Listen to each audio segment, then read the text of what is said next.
This is the Ridgehunteroutdoors podcast.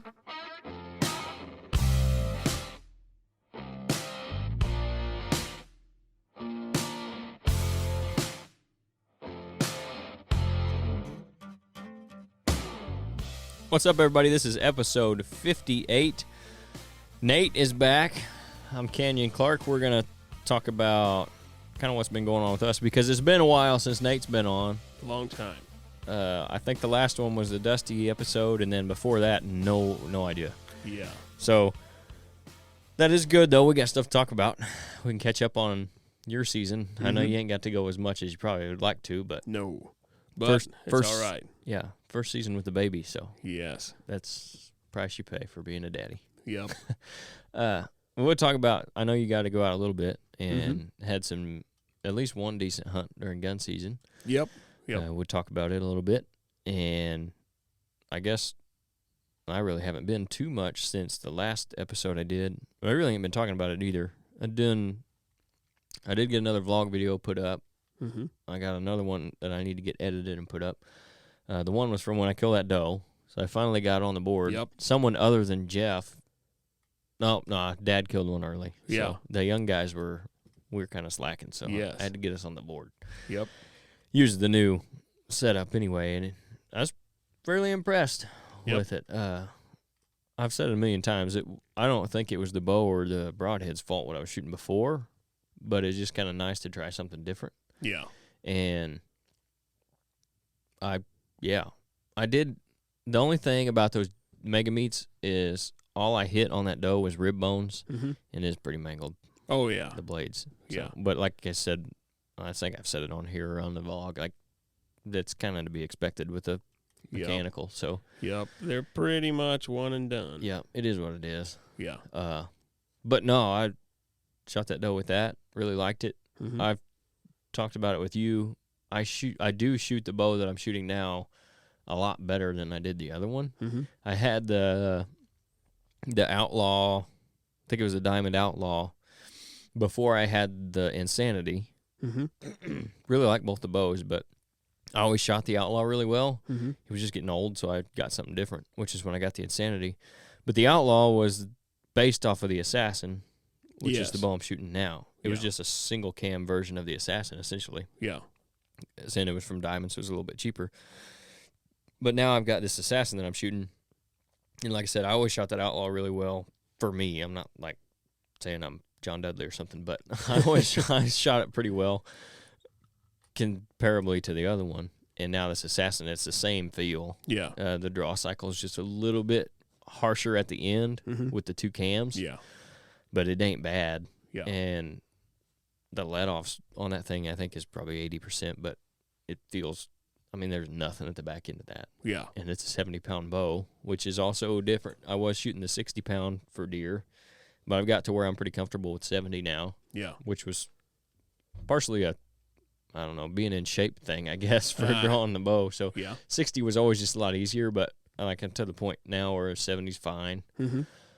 Even with the clothes on and in the wintertime and stuff. When I shot that doe the other day, I was fairly cold and had layers of clothes on, and it was no issue. So I had issues with that in the past, but now that I'm able to do it and shooting that bow, I feel pretty good about it. Yeah. Like, I think if I'd have had this set up on Ghost, I'd have killed him. Yeah. Like, and I think I probably killed him anyway, but like, he'd have been dead in 100 yards. Yeah. Yeah. Also, had it been cloudy, I think I'd have been fine too. That was a big thing on that. But enough about me, because I've already talked that stuff to death. I wish you could remember the last time you were on. But you hadn't killed anything, so. Nope.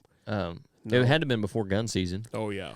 Because like I said, we hadn't talked about your gun hunting and any of that. So, did you ever get it on any bucks before gun weekend with your bow? I know you had the one vlog video, you passed that younger buck. That was earlier on in the season. Yeah. And how much hunting did you even get to do there at the first couple weeks in November? A little bit. I started a new job September 27th. So I gave up all my vacation that I'd always had. I had one day off a week, I think, and then the weekends, but it was sporadic. I still don't have a set schedule. Mm-hmm. So you never knew, what day it was going to be until that week. So anyway, I was just going every chance I could. We did get all the crops out early this year because it didn't rain. Right. At all. We were shut down like a day and a half. Man, even till like the last 3 weeks, it ain't rained that much. Yeah, I mean it's been the driest fall that I can remember. Aside from 2012, and that's when everything burned up. Yeah. I mean that died. That was even the animals. That's a dry summer. Yeah, it was and dry. This was just a dry fall. Mm-hmm. So anyway, I had that one wider young buck. I think he was 3. Probably 125-inch 8. Mm-hmm. But he was fun to watch because he's wide. He looked impressive coming at you, and then you realize you don't have no tines. Right. Anyway, he was always around. What else? There's a decent 9-pointer, like 130-inch 9-pointer. He would chase does fairly often. Mm-hmm. He'd make an appearance. There was a probably 130-inch 8-pointer. I forgot about him. He's got a decent frame. He had no G3s to speak of. I mean, they were like 4 inches. Yeah. But he had nice 2s and long beams. He also has like no brows. He was around a lot too. But then the three better bucks, the nicest bucks on the place, they were all in the 140s. I don't think any of them would break 150. Mm-hmm. But they were all running in daylight at some point there in November, from like the 10th up until gun season. Mm-hmm. I had all 3 of them down there in the sprout patch. They were all running through there in daylight, chasing does and stuff. At some point, over on my cousin's place, 10 minutes west of home there, I did have a real nice 8-pointer chase a doe under me one day. Mm-hmm. Just flying through. But he was a nice buck. He really was. Would that have been like the 16th, maybe? Probably earlier. Probably earlier. I remember you texted me that. Probably around the 10th. Oh. I'm just guessing. But I sat. It was a windy day. It was a cold, windy day. Mm-hmm. And I thought I need to try to get down in a low spot, a low, thick spot if I can. And so that's exactly what I did. Yep. I was all bundled up, and I saw a ton of deer. But he brought her out of the thicket. I could hear him over there chasing occasionally, and I could hear him grunting. Mm-hmm. And then they made that one big circle past me there, and I mean just flying. You know. I don't know if he was a shooter or not, but he looked pretty nice. Right. He made that pass, and then they went right back in that thicket. That was the last time you saw him? Yeah, and I only hunted over there that day. That's the only time I went over there, I think. Yeah. I might have sit over there one other time. I can't remember. Spent very little time over there. The other guy that hunts over there, he killed a nice one. Mm-hmm. A few days after that. It was a nice 10. Then I hunted on Kaylee's uncle a little bit. Mm-hmm. I hunted over there some. Saw a lot of deer. Didn't see any good bucks. I saw one weird-looking buck. He looked more like an antelope than anything. Yeah. I saw him in second gun season. I couldn't tell exactly what he was. His left side, I just saw him for a couple seconds. I had him in the scope. I was trying to figure out exactly what he was. And if I thought he would have been old, I would have shot him. Yeah. Because he was real goofy looking. Yeah. That left antler really looked a lot like an antelope horn. Huh. And he had a lot more points on the right side, but he looked like he was maybe 14 inches wide. Really? Yeah. I mean, he was dumb. But I couldn't tell what he was, so I didn't want to shoot him real quick, Yeah. Because that is a fine spot over there. Anyway, there at home, I did have that one buck. I consider him to be the nicest of the 3 that I was excited about. But again, I didn't think I wanted to shoot any of them. But if there was one I wanted to shoot, it would have been this one here. Mm-hmm. Friday night of first gun season, opening evening. I just got in that blind down there, and I heard a big commotion. I looked up, and he was chasing a doe through the thicket right at the edge of my food plot. Got the gun up, got the safety off, had it on him. He was 70 yards away, standing there looking at her, and I thought, you're just not doing too much for me right now. Mm-hmm. So I didn't shoot him. But I had it right on him. Yeah. I got more pictures of him, better pictures of him. He did have both of his brows broke at that point. Yeah. So he, I don't know. He was. I don't think he'd went 150 when he had his brows. I know he won't. Right. You know, he'll be like right at 140 maybe without his brows there. But he's a 4-year-old buck. He was around there last year. I was sure he was 3 last year. Yep. He's got short G2s compared to his 3s and 4s. Mm-hmm. So he's fairly identifiable there. And I thought, if you're staying right here, which I think he is, you know, hopefully he'll be around there next year, and he'll be, you know, if he'd put on. He might be 150s next year or 60s. I hope so. Yeah. He honestly wasn't much bigger this year compared to last year. His beams are longer, and he's a little heavier. Mm-hmm. But I mean, if he'd do good, he could be close to 160. Yep. And then the other buck, he's a real big frame 9-pointer, but he's not got much mass. He's wide and he's tall. He's not got much mass, and he's got pitiful brows. Yeah. That's a deer I think could, because he's probably 4 too, don't you think? I think all those bucks are 4. Yeah. I think that deer could really be something nice next year. He just got that frame. Yep. I'd love to see him put on a 10th point too. Yeah. He's got a foot of beam that he didn't do anything with. Right. You know. So yeah, he'd be a nice one to see. I have seen both of those 2 deer on the hoof. The one buck I haven't seen on the hoof that I can recall is the 11-pointer. He's wide. He's probably 18 inches wide, maybe a little wider. He's heavy, Mm-hmm. but he's not got any tine length. Yeah. You know, he might have 8-inch tines, maybe. Most of them are probably going to be around the 6-inch mark. Mm-hmm. But he's still a nice deer to look at. He had decent brows, but he didn't have any tine length. Yeah. When did you see the 9? Thanksgiving. And that was just driving around one day. He was out chasing does. Yeah. Did you have pictures of him that day? Mm-mm. Or the other one? I had pictures of him Thanksgiving morning. Okay. Moving. And the neighbor saw him Thanksgiving morning. Yep. Running around over there in our thicket. And then it was the Sunday after Thanksgiving. I saw him on the hoof. I was like, "Hey, there's a nice buck." And then I was like, "Oh, it's that 9-pointer." Yeah. You know, but he's a good looking buck. He really is. He's got a nice frame. Yeah. Yeah. He just doesn't have any mass. Right. And then that 6x5, he could, if he'd put on just a little bit of height, you know. He's got the points. Correct. And the width. Yep. And decent mass. Yep. Yep. So with everything that I saw this year, I've got some big plans for next year, which we can talk about later. But yeah, as far as I know, they all made it. I don't know of any of them getting killed. Did you have pictures of them after?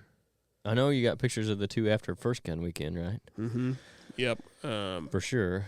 They all made it through first gun season. The 10-point, the short G2 10-point made it through second gun season. Yeah. And then there was a guy coyote hunting last night, said that they saw a big buck, thermal, chasing does there on the north side of our woods. Mm-hmm. So and he said he was much wider than his ears. He could tell that much about him. So I'm thinking that was a 6x5. Yeah. Because he's the only wide buck around there. Mm-hmm. But anyway, I mean, he's made it too. Yeah. You know, at this point. But anyway, I was happy with that. Pretty much all my hunts, I had good sits. Yeah. I don't know that I ever got skunked. I don't think I ever got skunked. A lot of does, of course. And then most of the time, I sat down there in that sprout patch quite a bit because I got that nice blind down there, you know. Yep. And a lot of good food, too. Yep. I mean, that's a really good spot. Yeah, it is. I think. Which we talked about that when you were planning on doing it and after you mm-hmm. did it and on those videos and stuff, too. And from the pictures you've got and some of the hunts you've had, it kind of played out like you figured it would, I think. Yes. Just not necessarily the quality deer around this year. Yeah. Last year, as far as the neighborhood, we were hard on the mature buck population. Right. We really were. I think there was 4 5-year-olds got killed last year. Yeah. Best I could know. 5, because the one was just found dead. We killed 4, and then the 5th one was just found dead. But luckily, because that was that junk 8-pointer anyway. Yeah, right. You know, but yeah, and then there was another 8-pointer that looked a lot like him. Yeah, I was getting ready to ask. I forgot about him. He disappeared. Really? Thank the Lord, he's gone. Yeah. Keep him out of there. But yeah, I never got any pictures of him after like the first week of October. Yeah. And that was at night. But never got any more pictures of him. I don't know where he went, but I hope he stays there. Right. Stays away from you. Yeah. I had that one buck at the cabin that I'd called Chief that I saw there early, somewhat regular. Mm-hmm. That was like that, just a big old 7-year-old deer that had no antlers. Yeah. I never did see him much after the 3rd week of October either. Yep. So he kind of moved off, I think. Yep. I don't think it's the one I got pictures of last night. It doesn't look like the same deer. Yeah.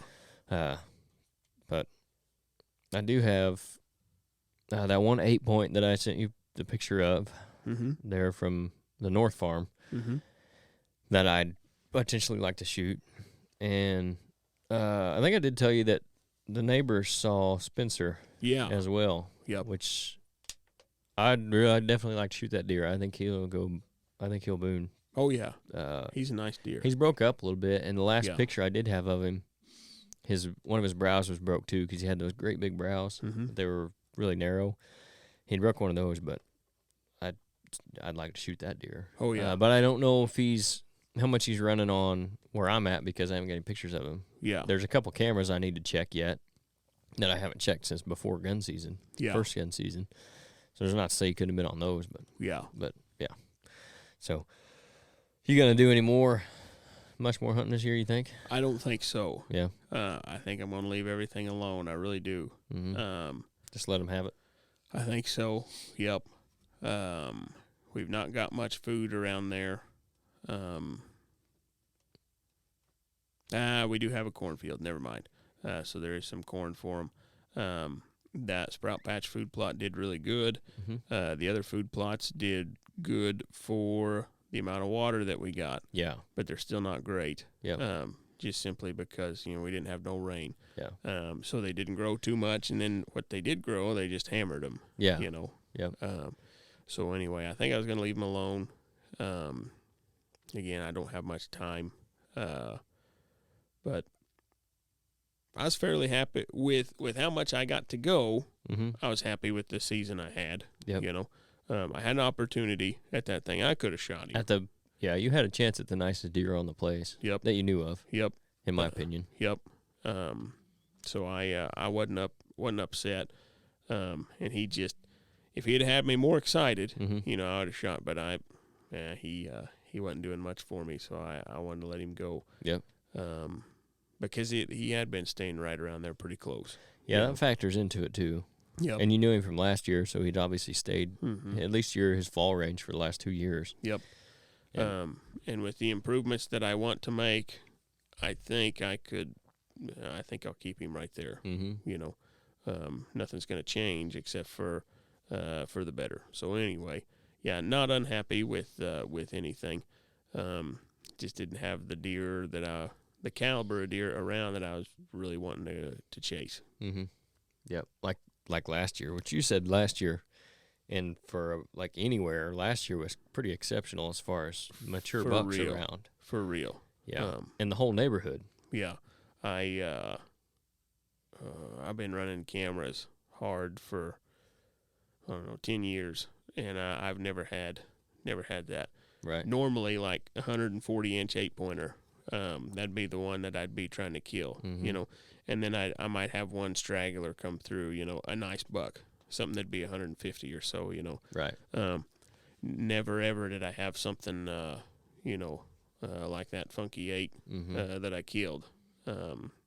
Never had Yep. Well, I remember having pictures of a 170 one other time, and the neighbors killed him. Yeah. And that was back on the old, the Moultrie trail cameras. Yeah. Yeah. The white flash, 1.6 megapixels. Things weighed like 15 pounds. Yeah, you had to put one of them big 6-volt batteries with the spring in there, Yep. Oh, yeah. You clip that in there, and I had that down there, and I was getting pictures of him pretty regular. I also think that was a fairly young deer. Yeah. Looking back on all that, I think he was 4 at the oldest. Yeah. But the neighbors got him that year. That's the only other 170 that I ever know of having him run around, Mm-hmm. And then last year, the one I killed, upper 170s, the wide 10 last year, he was 162. The neighbor killed him. And then that other buck with all the tines, the twin tines, he no idea whatever happened to him, but I mean he was a solid 160. He could have been 172, and no idea where he went. He disappeared right around Veterans Day last year. Yeah. Never got any pictures of him after that. Not seen anything this year that he could have turned into. Yeah. That I can recall. He had a much taller G3 on his normal side. He had a much taller G3 and pretty good brows. I got nothing like that this year. Yeah. So anyway, and of course in that fat 8-pointer last year too. I mean, four mature bucks around there. Yeah. Very consistently. Never had that before. Yep. Never ever. Yep.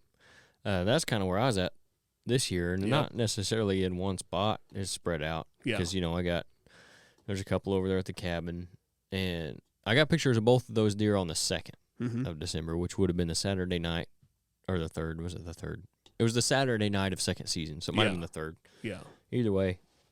So I know if they made it through Sunday of second season, they made it through both gun seasons, which they were in there at night, so who knows.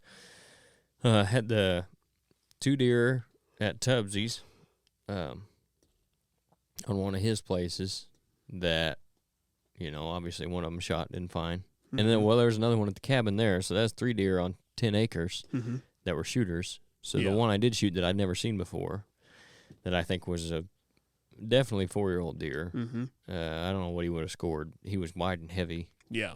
And then the other 2, one of them was probably 140s, low 140s, and the other one maybe 60s. And then they're up at the North Farm, shot Ghost, who I think was mid-high 50s probably. He's in the 50s.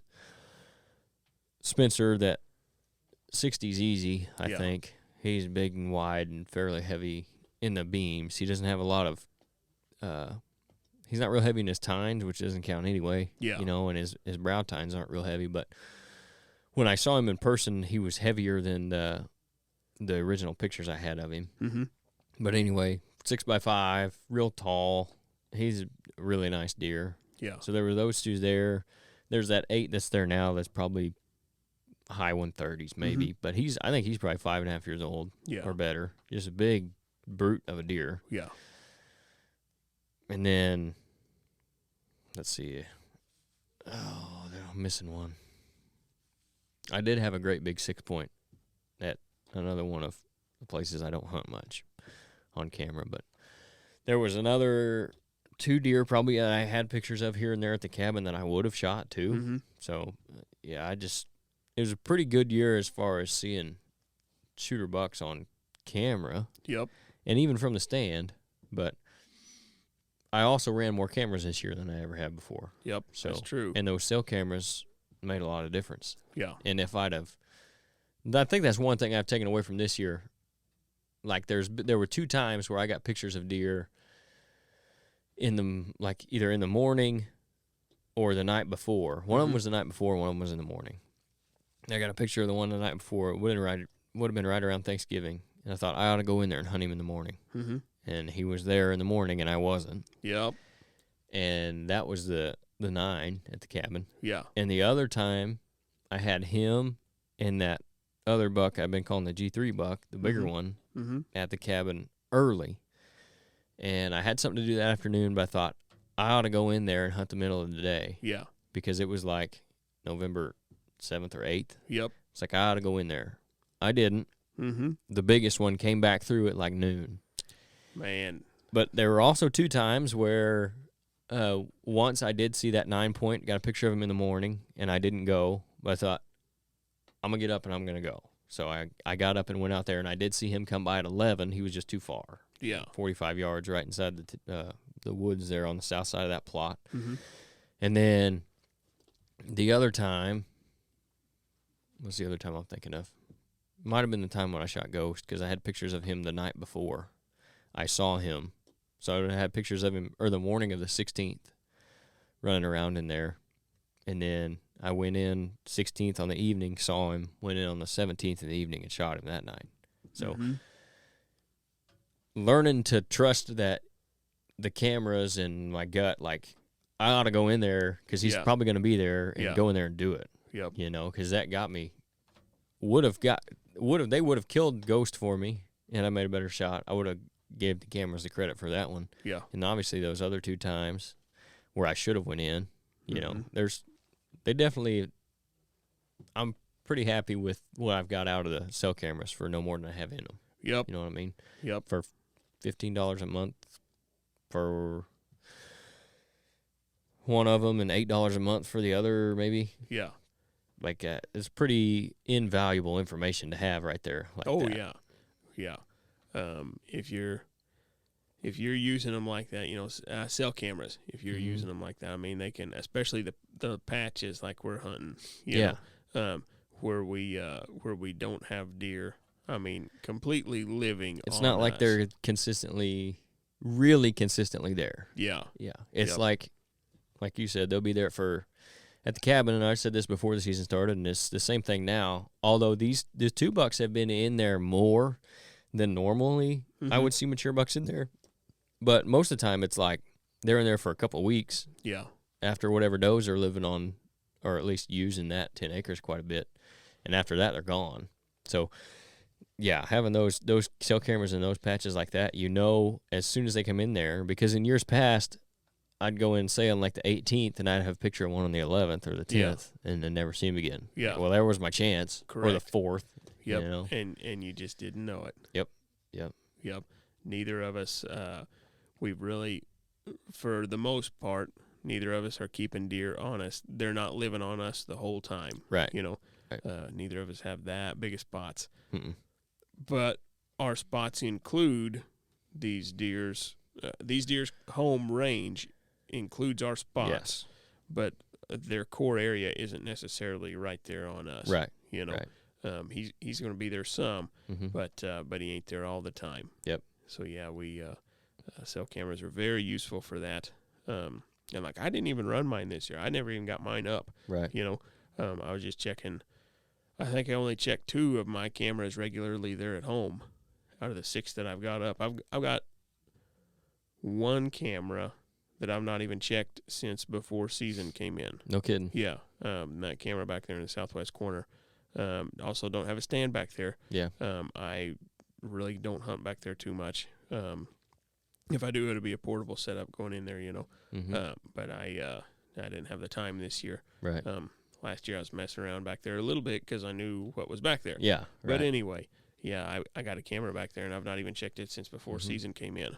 Which I'm not opposed to that either, because that's good Mm-hmm. information for next year. Correct. And you might catch something back there that you didn't on any of your other ones. And there's a possibility of that. Yeah. I know that the 6x5 is in that area because the neighbor talked about it, you know. Yeah. That they got a camera that on that leg of the creek. So anyway, I look for him to be back there. But the improvements that I want to make for next year, it involves that back there. So anyway, hopefully, with all of that, I can keep these deer on me more. Yeah. You know. Yep. But dealing with smaller pieces, it's a challenge. Yeah, that's it really where is.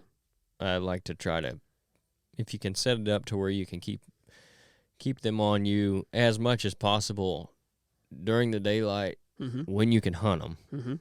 That's kind of why I tend to lean more towards that side of it, I guess, because that's when you can kill them.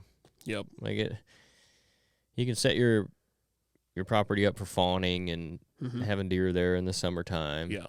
But then when the fall comes around, you can't decide whether that deer lives or dies because he's on your neighbors. Correct. So they get to decide whether they shoot that 3.5-year-old 140-inch deer or not. Yep. If you can have them there during the fall in the daytime, because again, it's like that's the same thing. If they're on your neighbors at night, who cares? Correct. I agree. If they're on you at night, the neighbors are saying the same thing. Yeah. They're somewhere else in the daytime. Yeah. Most likely.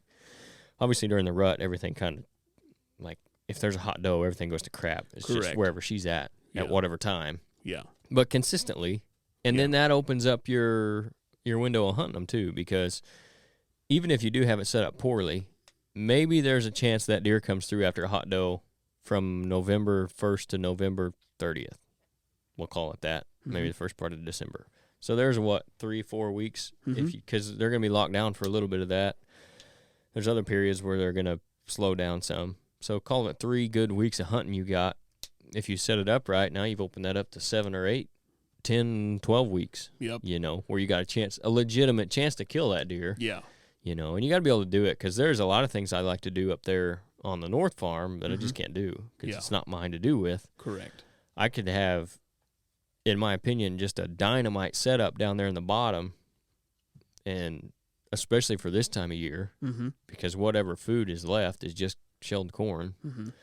But I can't do it because it's not mine, and it's all farm, so it is what it is. Like, there's places like that you just got to either figure out where the deer are using it, if they are at certain times during the year, or you just got to hunt it during the rut and hope you get lucky then. Yep. But yeah, I think that's a good point about setting them up and on the pieces we're hunting. It's just trying to get them to stay there as much as possible. Yep. Even though they're not going to live there. Yeah. Because it's hard to get them to live there. Yeah. If they don't have enough space. And you got to have space for mature bucks, because they don't want to deal with other mature bucks. Correct. And good thick cover has a lot to do with that. Yeah. Food has a lot to do with that. Not a too high number of does has a lot to do with that. Because they're not only adding a lot of stress to them, but they're also taking up spots where that buck could be bedding. Yep. That's right. Eating food. And then even when it comes to the rut time, if you've got too many does, those bucks they're wired to breed. So they're going to try to breed every last doe that comes in that they know is in. Yeah. So if you've got, say, 30 does, they're trying to breed 30 does, so your rut's going to be spaced out. It's not going to be as intense and as good to hunt either. Yeah. And then you're wearing your bucks out for 30 does, whereas opposed to if you had 15 that were in, that's half as much time they got to spend breeding. Your rut's going to be shorter and better action during that window. And they're going to be healthier. And more likely to travel. Yeah. And I am saturated with those. I know I am. These bucks, they're not having to go anywhere to look. Yeah, exactly. That's the other thing. Yeah. I mean, they breed one, and the next one's not very far away. 100 yards. Yeah. Yep. That makes a difference on especially that's one thing I think you can do if you're in one of those properties where you can't do a lot with it as far as the habitat goes, maybe. But so you're only hunting it like kind of towards the rut, like that's when you're really focused on it. If you can take care of your doe population and get your herd numbers where they need to be as far as your buck to doe ratio, that's one thing that I think you can definitely do to make it better hunting during the rut. That's one thing you can control and change. So if you've got a spot where you're only hunting it during the rut, then maybe that's one thing you can do, I think. So so that, did you see anything second season worth looking at? Nah. You didn't see any of your 4-year-olds in second season? I spent a lot more time on Kaylee's uncle's place in second gun season. That's when I saw that antelope buck. I also saw a half-rack buck over there like all the time. Yeah. And I think every time I saw him, he was doing the exact same thing. I set this one stand 3 times. I think he came by every time. Yeah. He came down the same trail. He came at the same speed every time, like for real. I saw him. He'd be messing around on the hill east of me. Then here he'd come. He'd come down that hill, and when he got about halfway down that hill, he'd break to a run, running down that hill, run up my side. He'd get up on the flat there by me. He'd mess around. He'd come right up to my stand every time. Yeah, he'd come right up there, like within 5 yards. he'd freak out because he'd smelled me a little bit, you know. He'd smell on the ground. He'd get my ground scent. And then he would just trot about 30 yards past me, and he'd get over there to the edge of the thicket. He'd look around, and then he'd just take off walking again. And he did that every single time. A young deer, I guess. I don't know. I couldn't. Huh. He had a decent-sized body. He's a half-rack. He's dumb. I don't even, I couldn't tell that he even grew an antler on his left side. Yeah. And his right one's busted to crap. Mm-hmm. He's like, I'm at a disadvantage already. I'm going to fight just as hard as I can. Might as well. Yep. Or they were all just picking on him because he was the easy target. Yeah. And if he would have matched, he'd have been at least a 130-inch 8-pointer, from what I could tell. I mean, his tips were all busted off, but he was fairly heavy. That horn that he had was fairly heavy. It had a long beam. He would have been like 18 inches wide. It was outside of his ear. Yeah. But I couldn't even tell he had a pedicle on that other side. Yeah. I don't know if it's dirty. Right. You know. But there was no bump or nothing there. Could have got knocked off by a car or something too, I guess. Maybe. Yeah. But he did the exact thing every time I saw him. Yeah. So I don't know. And he had to come from up by the road every time. Like I would sneak around that area that he came from on purpose with the idea that there could have been a buck in there. And it worked every time. Yeah. But for him doing what he was wanting to do, he had to cross my trail every time coming in there. So he caught my ground scent. And it boogered him a little bit, but it didn't spook him. Obviously, if you kept doing the same thing. Yeah, every time. Yep. Every time. Then a bunch of does and young bucks over there. And then the antelope buck, whatever that guy was doing. Yep.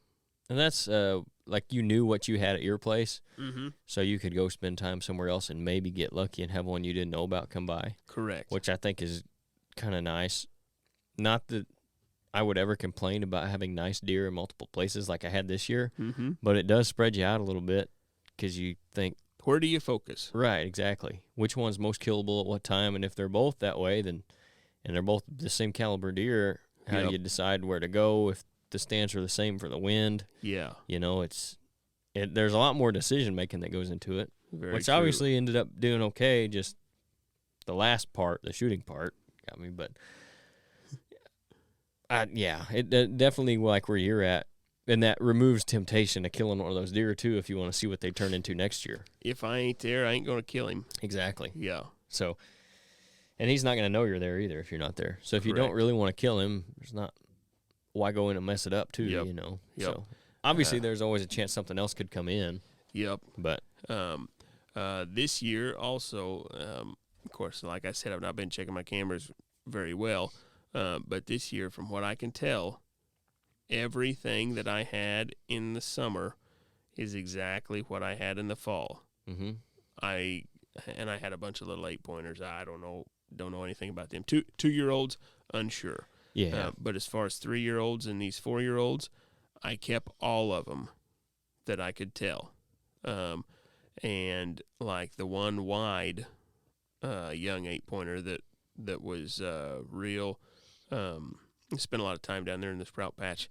I can't remember if I had him in velvet, but all the other bucks that I was seeing, I had them in velvet, and they stayed right there. They really did. Yeah. I don't remember that happening in years past. I always noticed a shift. I'd always have something show up, or I'd always say, man, where'd that one go? You know, that was not the case this year. I wonder if that CRP has a lot to do with that too, because they're going to be all right bedding in that stuff in the summertime. I think and so. And be pretty cool. If there's shaded areas of it anyway. There's really not. I think they like the CRP more when it gets colder. Yeah. If they can get on one of them hillsides, on the downwind hillside, but the sun's still hitting them. Yeah. You know. If the sun's shining down on them, they're not going to want to be in the summertime. No. So if there's no shade around it, that would be. But you're right. In the summertime, they can lay in there, and it does provide a little bit of thermal cover, as thick as it is. And then with the sun baking them does help. Yep. And then you said they bed there close to the sprout patch. Yep. Which is fairly thick down in there. Yes. Normally, it heats up the most in the winter, in late season, in years past.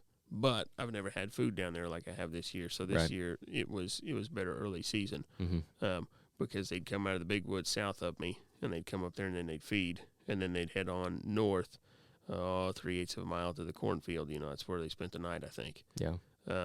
But normally in years past they would mess around in that big woods to the south. They'd eat acorns in there a lot, and then they'd wait before they headed out of there to the ag fields later on. They were coming to me sooner because I had the good food plots. Yeah. That I hadn't had there before. Yep. Another thing that could have been happening with the summer and them being there all year, in there all year, at times. If their summer range is catching you and their fall range is catching you, they could be in two different places most of the summer, most of the fall. But if yours is still on the edge of both of those or inside of both of those, obviously, like what you said with the food there's going to be reason for them to be there at all times of the year. So Yeah. Could be that they're moving around on like your perimeter and wherever they're staying in their core area, but they're still using yours all year. Yep. Which is not a bad thing. Yeah. But yeah. Because it does help with inventory, like what you're talking about, as far as knowing what's there. Yeah. And the does were everywhere. The does were just everywhere all year. Like I said, I have plenty of does. But yeah, the CRP, it sure did help.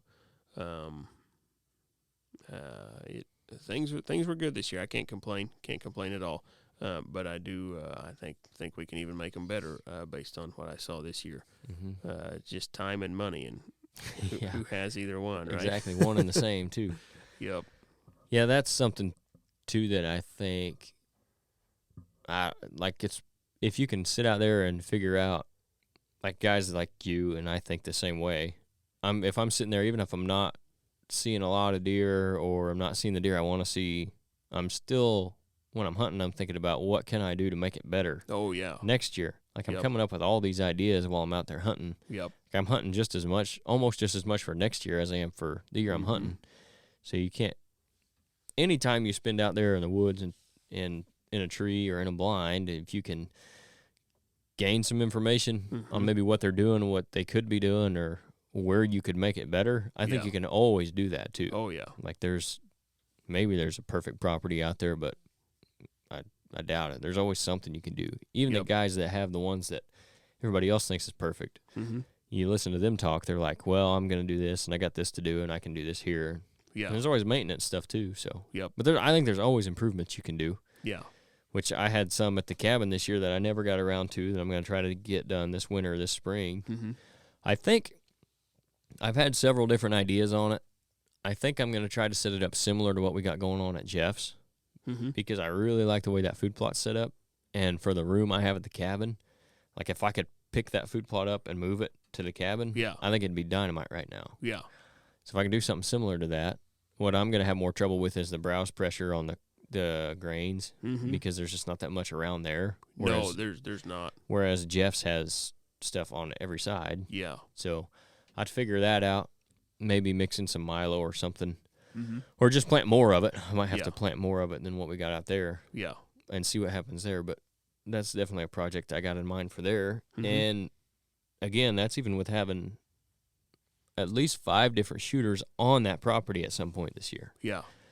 And 2 of them fairly consistently. Yeah. So, but I think I can do stuff to get them there even more consistently in the daytime and make it easier to hunt too. Yeah. So, you were talking, like I said, the more videos that we can do on this stuff would be good too, because like if you get to doing some stuff that we've talked about up in that kind of that little area where you had drawn up maybe some corn and maybe some switchgrass or doing something. Yep. And then what I'm doing at the cabin, we can show everybody what we're doing and what we're thinking and why. Yeah. Yeah. And then we can document it too. It was actually cool for me to be able to go back and look at what we did at Jeff's. I like from start to finish. And then what it looks like now. I thought that was pretty cool, too. So if we can do that wherever, like I'm all about getting as much video as possible. Yep. Like I said, I don't know, it's just cool for me to go back and look. It's kind of the same thing with filming hunts, I guess. Yeah. It's just as much for sharing it. I do like to be able to go back and look and see what I did. like on one of the hunts where I shot a buck this year, I didn't know really what happened on the shot, so I went back and looked at the video, and I didn't have anything in the deer. And like the last thing I had before my phone dies is the arrow releasing. Mm-hmm. But like there wasn't anything obvious because I thought, okay, maybe I peeked or I pulled it hard or I jerked the trigger or something. Mm-hmm. Like everything looked pretty solid. Yeah. But I got to looking at it, and I looked down through the sight, through the peep at the deer, mm-hmm. and the sun was in my eyes, so I had to turn away and look like around it. And when I got back on it, my anchor was a little off. Yeah. But again, I don't think I made a horrible. I don't think I missed left and right on that deer necessarily. But if I hit him a little low, maybe that's part of the reason. Yeah. So anyway, it's nice to be able to do that stuff too. Mm-hmm. So same way as doing the videos, and seeing. It gives us a timeline too when we did stuff. Mm-hmm. And I don't remember that a lot of times, and what worked at what time of year and what didn't as far as planting stuff. Yeah. This year at the cabin, I planted stuff really late, and I still think it would have been okay because I did get some of it grown up, but we still didn't even get any rain like in October. No, and November. It was bad. It was dry. Yeah. Dry. And they've been hammering that. What little bit of winter wheat I have, mm-hmm. I've probably got 75 to 100 pictures in the last 16 hours. Yeah. On that plot. So that's where they want to be. I haven't checked the other camera. Yeah. I haven't checked the other camera, mm-hmm. and that's what really bums me out because if I had the food I had there last year, this year, they'd be, and I've got better deer there this year. I just don't have the food. Yeah. So that combination I could have had this year, but we didn't get any rain. So. Yep. Yeah, the one food plot that completely did not do anything, I really think it would have been good. Mm-hmm. Because there's bedding, then there's a real thick draw 150 yards away. There's bedding all around this plot, and then there's a cornfield about 200 yards away. So they would have came out of that thick draw or laying around there close to that food plot where they were at, mm-hmm. where the does were. Messed around that food plot for a while. Then they would have went out to that cornfield mm-hmm. because that's where they're at night, is out in that cornfield. Yep. It should have worked really well, but it just completely burned up, out there on that hilltop where it's yep. at. And I think that 10-pointer that I passed was the only one that was really there consistently. Yeah. So anyway, the caliber of deer wasn't there either. Right. But it would have been could have been a really good setup. Oh, yeah. Even for getting in and getting out. Yep, it wasn't bad. It really wasn't. Wind was like dynamite, anything with a west wind. Mm-hmm. I don't think I sat there one time just to try. They weren't there for the food, right? But they'd use my pads and everything right mm-hmm. there. And there was like a 130 messing around out there. He'd stand up, and I could see him out there in the grass, and then he'd lay back down. Yeah. I could barely see his tines, and then he'd stand up, and then he'd go find a doe, and he'd chase her around, and then he'd go lay back down somewhere. Yeah. But yeah, it worked okay, but entry and exit not bad.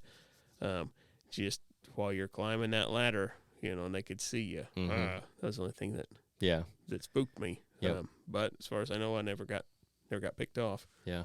I was honestly surprised we didn't have more widespread EHD problems this year.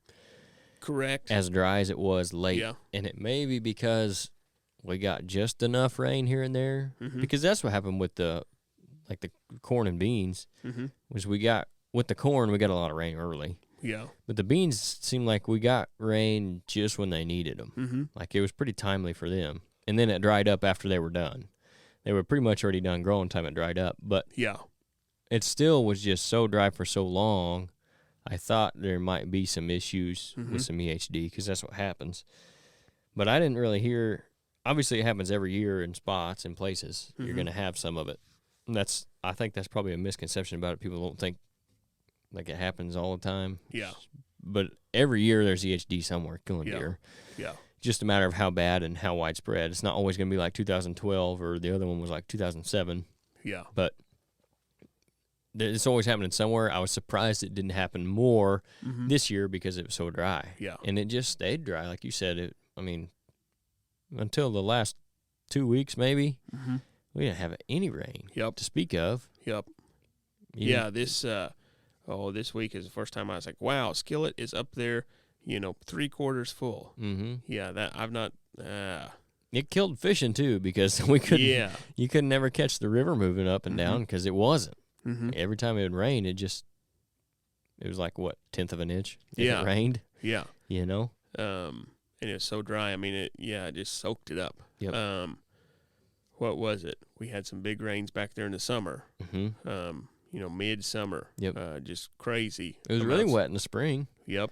And then the summer we got some heavy rains. Some crazy amount, and it was patchy. Mm-hmm. But like 45 minutes north of here, an hour north of here, I thought they got like 12 inches of rain that one day. Mm-hmm. I mean, there's fish in the fields. There's fish in your food plot. Yeah, exactly. Yep.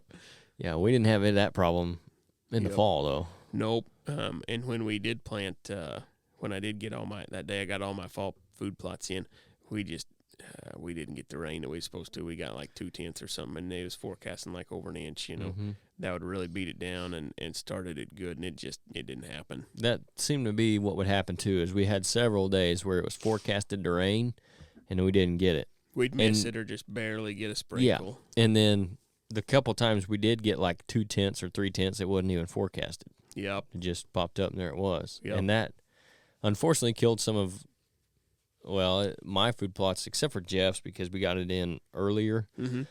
But the rest of mine got pushed back for client ones, and even some of the client plots that we put in at normal time, we just were running out of time to wait on the rain. We'd get it forecasted for a half inch or an inch. That was the time to do it. Like there was a week I spent putting in plots everywhere because it was supposed to rain that weekend and just didn't get it. Yeah. So there were several of them that didn't turn out great too, and I think that happened all over the Midwest. People didn't have real good food this winter. Oh yeah. It is what it is. It can't control that part of it. Nope. I'd contemplated buying a pump for there at the cabin. Yep. A little portable gas pump, but all you need is a little trash pump. Yep. I didn't do it. I probably should have. Maybe I'd have one of those 2 deer on.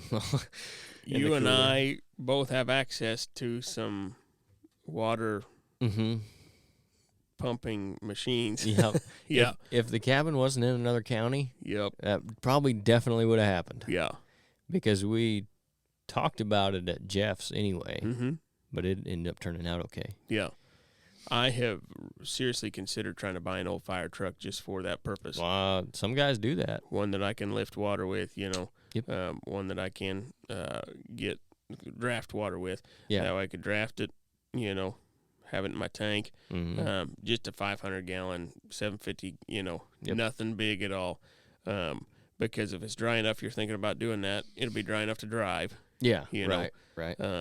All of my plots but one I could drive to, and me and another guy that he did have a trash pump one time, and he had a little oxbow lake right there next to one of his food plots. Yeah. And we'd go in there and we'd pump water out on it, and he had some of the best clover, because we watered it like twice a week because we didn't have anything else to do back then. Exactly. That would work out perfect at the cabin because I got ponds right by both of those right plots. There. Yep. And Jeff's, he's got a pond right there by his too, so I could use it there. Really? Yep. There's a little pond there. That's right. His plot. That's right. I could use it there too if I needed it. Yep. I just didn't do it this year. Yeah. Probably should have, but it is what it is. Yep. Anyway, you got anything else you want to cover? Catch us up on? Not that I can think of. Anything I missed? Not that I can think of. Okay. Well, no. I had a good time this season. I really did. Yeah. Just nothing big enough that I really wanted to shoot it. Had some good sits for the few that I went on. I probably hunted 15 times. Yeah. Where I'd normally 40 or 50. Yeah. I was probably I was probably closer to that this year. Yeah. But more, and as opposed to last year, more of it was in November, which was nice. Yeah. But I still got some days ahead where I'm going to go, I think. Mm-hmm. This weekend, right? Yeah. I'm thinking before this weekend. Yeah. Like, was it Thursday it's supposed to snow? Mm-hmm. If a guy could get out there before the snow, might be a good day to go. Yep. Right before this whole disaster, hellacious cold front moves through. Yeah. Because this is going to be something. Oh, man. And then honestly, on the back side of that, like Christmas, day after Christmas, where it's starting to warm up a little bit again. Nah, that wasn't going to happen till Wednesday. Well, it's not going to be 0 degrees, I don't think, is it? And the high isn't. Well, the high for what, Saturday is like 17, and it's like 25 for Christmas or something like that. I think so. So Friday it's going to get cold. It's not going to be above freezing till next Wednesday. Yeah, they're going to be pinned down from like whenever it starts snowing hard Thursday until the wind quits blowing on Friday. The wind. So if your guy could get out there and bear it without when the wind stops and all that, they're going to have to feed. Correct. There are probably going to be a lot of deer on their feet. If you got the food, that'd be a time I'd be looking at. Yeah. So I'm going to probably not go out when it's 0 degrees on Christmas Eve, but I might try to go before all that stuff hits. Big Dad ain't going to be out there. Amanda's on break, so Reagan can stay with her. I don't have to worry about the babysitter thing, so that'll help. I just saw a fleece Nat Gear blanket advertised on Facebook. I got me some Nat Gear for goose hunting. Did you? That big Nat Gear blanket is supposed to be like 6 foot by 6 foot fleece, heavy blanket. I would like to be under that this weekend while you're out there trying to shoot a deer. Yeah, you just go for it. Yep. Yeah. I'll be in there drinking coffee, watching them kill them on TV, and I'll be thinking about you. Yeah, I bet you will. Well, if you do get the itch to go again, let me know, because you can go up there to anywhere with me and see if you can shoot one of those deer. Yep. Someone ought to. Then you don't have to worry about killing your 4-year-olds either. There's that. If it does get up over freezing, you decide you want to go again, we'll go. Yep. Anytime. Man, the idea of sitting out there in the bitter cold, that just, for what I believe that I have. Yeah. You know, if I had one that I thought I had patterned somewhat, because we're not far from the late season, pattern. Yeah, I mean, we're getting there. Yeah. We're pretty much right there. Yeah. I mean, these guys are going to start doing the same thing again, wherever they want to be, wherever they can be warm and they can eat good. Yep. I mean, we're getting there. If I had one, I'd be ready to go. But I just, Yeah. And it's a really Midwestern thing to say, but honestly, when the wind's not blowing, I can stand it a lot better than when it is. Yep. If that wind's blowing, cuts right through you. It does. Honestly, though, if it's 25 degrees and the wind ain't blowing, sun shining, ain't that bad. If you're sitting there and the sun's cooking you, it's all right until that last hour. Exactly. Then your guy gets cold. Yep. But I'll tell you what, though, I got those heated socks. Those are awesome. Yep. Amanda got those for me for Christmas like 2 years ago or something. And I would never get, and I still don't really get cold like my body-wise, but hands and feet will freeze. Yeah. I got those things, and I wear them in and just turn them on. When my feet start to freeze, warms them back up, I'm good to go. Yep. Still got to put those, when it gets really bitter cold, if I'm still going, and like duck hunting and stuff, I'll put the hand warmers in or little hot hands in my hand warmer, and then my hands are good, my feet are good. Yep.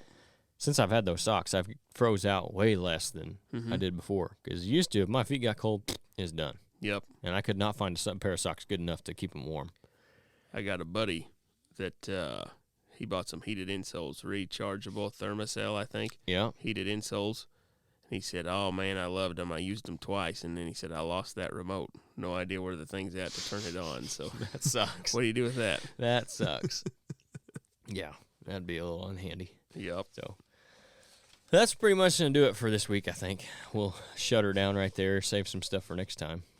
Hopefully that won't be as long as the last time, but correct. We'll see. I've kind of screwed up our schedule. I want to get back down here and do this more. I've screwed that up for all of us, but we'll get it figured out again one of these days. Before we do get out of here, though, I don't want to forget about our partners here on the Ridgehunter Outdoors podcast. The first one being Grandpa Ray Outdoors, which is the seed that we're talking about in the sprout patch. Oh, yeah. Everything you planted this year, I think, right? Yes, everything came from Grandpa Ray. So just the one plot completely burned up. Yeah. Nothing to do with the seed there. Right. No rain. Nothing was going to grow at that point. Yep. The acre and a half on the south side of the Northwoods, and it came up nice. I mean, we did a video in that, and there was a ton of deer out there. Oh, yeah. But it didn't grow too great because it didn't have enough water either. But what did grow, they hammered it like crazy. Yep. The sprout patch being down there in the shade, right along the creek. Of course, it did well, and they were out there every single night. Yep. I mean, all the time. Tons of pictures down there. Yeah. And that's where all my shooters were. Yep. And I definitely will be planning more. Had very good luck with that this year. Yeah, that's pretty much where I've been at with them since we started using them on the client properties and stuff. And then, like you said, got it on all yours. I've got it. That is what I planted at the cabin, and for no more water than I had, I was pretty happy with what did come up. And again, the deer have been hitting it. What little bit is there, that's what's at Jeff's, other than the clover. We've just had really good luck with it. Like I said, it's RHO. They've got one of the best lines of foods, deer food plot food for nutrition, and their kind of motto is that they start with the soil. So John, he's been in the seed business since 1991. Started RHO Outdoors in 2015. So we talked to him on like episode 41, I think. If you want to learn, more about his background and hear what he has to say about the season stuff, go check that one out. But we've been talking about, they've got over 14 blends, and we've used Southern Jubilee this year, Elite, Inner Sanctum, Fall Draw, and Frosty Delight. And I've been pretty impressed with all of them that we've used. But again, they've got 9 more on top of that. So whatever you're looking for, you're not going to have trouble finding it, whether it be fall blends, spring blends, corn and beans, switchgrass, liquid fertilizer, soil test kits. Pretty much when it comes to food plots, they've got it. And they're not just about their products. Like I said, John's a really knowledgeable guy. He'll help you out if you got any questions for him. You can contact them, and they'll give you an idea of what would be best to plant for your soil type and the location, wherever you're at in the country. So, again, we've been using their stuff for, I guess it's been 3 years and 2 years now, 3 years now. I can't even remember when the first time we used them was. But we've been partnered with them for over a year, or almost right at a year. I need to look that up and see just when we started with them. We're getting close to a year, if not right at it, with partnering with them. Been using their stuff for longer than that. Really happy with it. If you guys want to check them out, go to GrandpaRayOutdoors.com and use discount code RHO Podcast, all lowercase, no spaces, and you get 5% off your entire order. Our other partner on the podcast is RHO's Big Game Supplements. They're a veteran-owned company from northeast Nebraska. Deer hunters just like us who, at the time when they developed their products, they weren't real happy with what was on the mineral and feed market. So, through years of research, they came up with one of the best mixes available to improve your herd's overall health while not feeding non-target species. So, they've got minerals, protein blocks, pelletized feed, and meal feed, all specifically designed for whitetails. We've seen this stuff work firsthand over in Missouri. Got some really good pictures of deer on it. They really love the stuff. Honestly, if you want to give your deer either a head start in the springtime or give them that extra food here in the wintertime when they're lacking all the other resources, it's a good way to go to use some minerals, some pelletized feed. You can feed them. And really combine that with the Grandpa Ray Outdoors seed, and you're giving them a really good start. You got a really good start on nutrition for your deer herd. So if you guys want to check out RHO's Big Game Supplements, you can go to raxmineral.com, RAKSmineral.com, and use discount code RHO22. That's capital RHO, no space, at checkout, and get 5% off your entire order there as well. So some other stuff with us, you can check out Ridgehunteroutdoors.com. If you find anything on there you like, you can use the discount code RHOPOD and get 10% off of anything on the website. Also, we're getting close to consulting season. We're getting to the point of the year where guys have decided what they've had this year either isn't what they were expecting, what they were hoping for. They're wanting, maybe they had higher expectations, they weren't met. And it's getting down towards the end of the season where we're going to start talking about what you can do to improve for next season. We're getting where everything's dead, you can see stuff, and we can really get in there and see where the deer have been using stuff still. We can kind of come up with a plan for what would make your property better based off of everything that's fresh on your mind from this past season and what we're seeing when we're out there. So if you guys are interested in that, again, we do some consulting on properties. What we do is we'll talk to you about the property, what you got going on, your deer herd, kind of what your goals are for the property, and then we'll sit down and come up with some ideas for it. We'll come out and do a whole walk around with you. We'll walk the property and see everything for ourselves and talk to you in person. And then we'll develop a whole strategy for wildlife management specific to deer on your property. And I say specific to deer, but really everything benefits from it. I don't know how much you've seen on your property, but on a lot of the properties where we're going and do improvements, whether it be for cover or food, everything benefits from that, whether it be rabbits, quail, dove, it's not just the deer, turkeys. Mm-hmm. Everything seems to benefit from that. So even if you're not just specifically looking for help with deer hunting, give us a call or shoot us a message, and we'll figure out what we can do for you as far as that goes. So, again, we'll be booking those here coming up shortly. As soon as the season's over, we'll probably start on them. So if you're interested in that, let us know. Another cool thing we're doing is we're doing a giveaway. We're giving away a Wild Game Innovations Spark 2.0 trail camera package. If you want entered to win that, go to Apple Podcast and leave us a review. That's all you got to do. 1 star, 5 stars. Tell us we suck. Tell us it's the best thing you've ever heard. Doesn't matter. When we hit 25 reviews on there, we'll draw a name out of those 25, and then that'll be the winner. So we'll let you know on here. We'll announce it on here. We'll get a hold of you and get you that trail camera package. So I think MSRP on that's like $90. So all you got to do is, it takes like 2 minutes to do it. Go to Apple Podcast and leave a review, and you'll be entered to win that. Also, if you're listening to this on Spotify, make sure you hit the follow button there so you can keep up with us, what we got going on, all the new stuff that's coming out. And then YouTube, same way, subscribe. If you guys enjoy what the content we have on there, like and comment on those videos. That really helps with the algorithm on YouTube. It pushes it out there for more people to see as well. So it's pretty easy just to hit a like button on YouTube, and then that helps us out as well. It doesn't cost you a dime. So those are all ways you guys can support if you do like what we're doing here at the Ridge Hunter Outdoor Podcast. We thank you guys for listening every week. The guys have been listening every week, and gals, for Nate. He hasn't been on here, so our female audience probably dwindled. Or maybe that's Jeff. Either way, we appreciate all you guys listening, and we'll catch you again next week.